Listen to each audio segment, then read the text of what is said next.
Sally YouTube. Today's video is a little bit different because it's about celebrating turning 30. Yes, I have waved goodbye to my 20s, which is a big life step. For some reason it's like psychologically like, holy crap, I'm 30. And I know a lot of YouTubers do these kinds of like 30 things I've learnt by 30 kind of videos, and I wanted to do the same thing but with a twist, which are 30 things that France has taught me or something like this to celebrate my 30th birthday. You guys know I lived in France for 6 years, and so it had a profound impact on me, and it was the hallmark of my 20s was life in France. And now as I move into my 30s, it feels like another stage, another phase of life, and so hence the inspiration to do this video. 30 things is a lot of things to talk about, so I'm going to move through them really quickly. I'd love to know, let me know down below which ones resonated with you, which ones that you can relate to, and if you've ever been an expat living in France or a French person, let me know the things that this country, this wonderful country called France, has taught you in life as well. And you guys know that something I've always tried to avoid on my channel is like over sensationalizing life in Paris, life in France. I've been very transparent about what I like, what I don't like, what works, what doesn't work for me, and that kind of thing. But I did want to take this moment to kind of celebrate because it was an incredible experience and it formed me as a person, and there were lots of things that I learned and that allowed me to grow and I guess like open my mind and open my eyes to the world. So a little bit of a celebration of France coming right up. So the first lesson of course is around food, and it's take your time to eat slowly, savor it. Food should be enjoyed. It should not be wrapped up in calorie counting, shame, guilt, all of those things we're so good at doing in the Anglo-Saxon cultures. If you take your time and you savor your food, you'll end up eating less anyway, and you'll be so fulfilled that you won't be craving the crap and the junk and for snacking in the afternoons and stuff anyway. Lesson number 2 is wear less makeup. Stay natural, allow your natural features to be enhanced. So like mess up your hair a bit to give it more volume, add some red lipstick if you want your lips to pop, or you know, do your eye makeup if you want your eyes to pop, but you don't have to do it all. And don't spend so much time or worry so much about hiding your imperfections, because everyone's got them and you can embrace them. You don't need to cover your face in foundation and concealer and that kind of thing and do the eyes and the eyebrows and the lips. You can, yeah, I guess be a little bit more low-key in your approach to beauty. That's definitely a lesson that France has taught me. Number 3 is find beauty everywhere. The French are very good at looking at anything. It could be a bird, it could be a cardboard box, it could be a house, it could be an ornament, and they'll find beauty in it. They'll be like, comme c'est beau, the way the waves are forming, or isn't that pretty, the way that there's that little detail there on the corner of that box, or isn't it, you know, and they really search for the beauty and the aesthetic in everything, and it's really nice. It's really nice. It's a new way of kind of stopping to smell the roses. Very much linked to that, the French are very good at appreciating where you are in the moment, saying like, on est bien là, we're good here. Just taking a moment to like step back almost out of your situation and be like, whew, life's good, you know, and appreciating rather than thinking what's next, just being like, here in this moment, life's good. Number 4 is that it's totally okay to have different opinions to other people.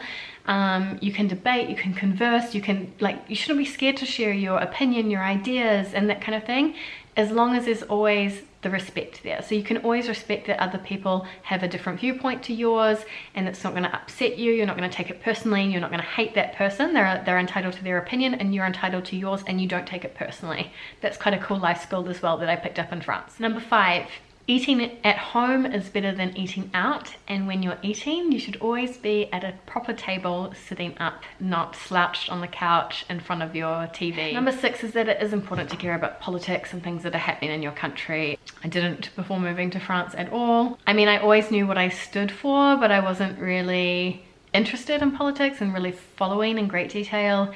And France taught me that it's important, not just because you're in that privileged echelon where your life doesn't really get impacted either way, but just because it doesn't affect you doesn't mean that you shouldn't be looking at who it does affect and the most vulnerable in your society. Because something that France really taught me is that like, when you raise the level of life for everyone, it's better for everyone overall. That's something that I definitely have taken with me as well. The next one was definitely about working in France, office politics, hierarchy, all of that kind of stuff. It's important to have a network in life. It's important to build relationships, foster relationships. You never know when you might be able to leverage them and you could need them. And it's always good to like give and be very generous to your network as well, because life is about connection and relationships and that kind of stuff. It used to be like, oh, I don't want to network because it's fake or whatever, and it's not about that. Like, focus on building real relationships and having a healthy network, and you never know when you can help it or it might help you, kind of thing. Kind of linked to this as well, like in terms of the office politics and stuff, it's so much better to have a passionate debate and get it out, which is what they do in France, rather than bitching behind people's backs, which I find that we do more so in Anglo-Saxon countries. So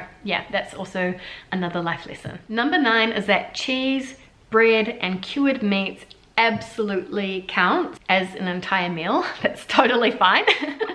You know, once in a while, and that it's totally okay to eat a piece of bread for every single meal. It's not that that's going to make you fat, and don't necessarily hold off on the butter either, because that doesn't seem to have that much of a negative effect in France either.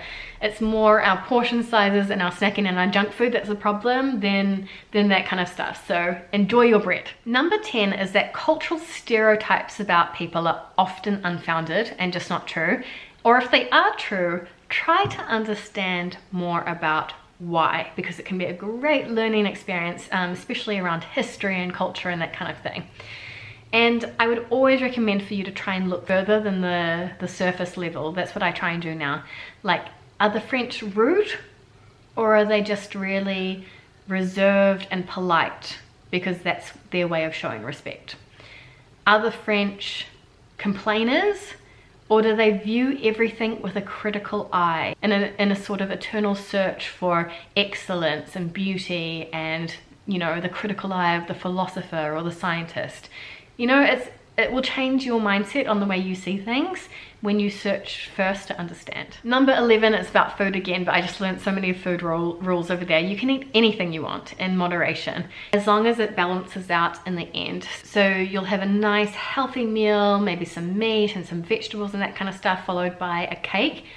That's fine, that's fine. As long as you weren't also like, you know, snacking and eating chips and sweets and that kind of stuff all afternoon, you know? So it's kind of like, eat what you want, but in moderation, and just don't go overboard, and that's basically it. Number 12, if you can conquer French administration, you can conquer anything. You can do anything. You know, if you have had a student visa, a work visa, like if you got your French driver's license, I don't care what anyone says, you are resourceful, you are resilient, and you are a very patient person, and kudos to you. Number 13 is don't assume that people from the same country are the same. So this is something that I learned, and please forgive me, I come from New Zealand, it's quite a like little bubble.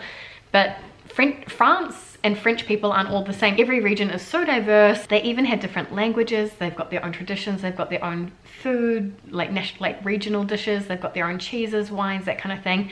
Like, respect that when you go into a country, what you see in the capital city or even just one particular region is not representative, and seek to understand what else there is out there. Number 14, and one of my most commented on commentaries, I guess, on the French culture is you can turn your water off midway when you're showering. That will allow you to soap up without the water washing it off. It saves water and saves money and saves soap. That's something that the French have taught me. Number 15 is learn the language even a little bit, just a few words whenever you travel, because language is so close to people's cultures and close to people's hearts, and when you're in their country, I would highly recommend just showing that you're at least a little bit interested and you're trying, and just a tiny little bit goes a really long way. 16, relationships are hard, and bicultural relationships are even harder. Definitely, you have to double up on that communication, you have to double up on the empathy, on the seeing where the other person's coming from. It takes a lot of effort, but I would say that it is worth it in the end when you have two cultures, two languages, two amazing countries to call home. Number 17 is really that life is so much more around your experiences and time and relationships than it is around things. So what I really respect about the French is that they don't seem to be I guess, in a consumerist trap where they're always wanting to like buy, replace. They tend to sort of buy quality and things last longer. But I guess they buy more classic things which stand the test of time rather than always trying to keep up with fashion. I'm thinking of like their houses and that kind of thing as well. And I just feel like in general they don't live in excess, they don't live in credit, they don't live, you know, outside of their means. They very much live within their means, and it's been, yeah, a really nice example to follow moving into adulthood as well. And kind of linked to this is don't dedicate your whole life to work. You can always earn more money, but you can never get back time.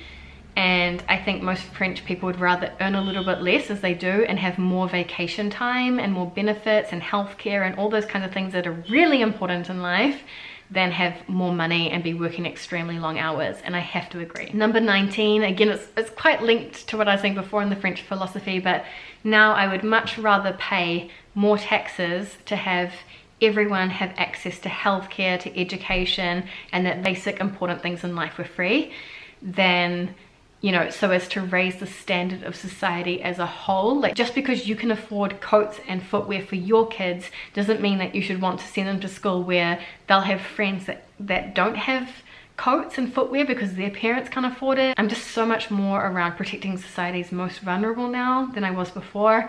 I mean, not that I wouldn't have cared before, but now it's like quite a strong conviction that I have. Number 20, a life lesson, is that you can make a sexual innuendo out of anything and you can get yourself in trouble quite easily in French. Number 21 is that it's so worth stepping out of your comfort zone.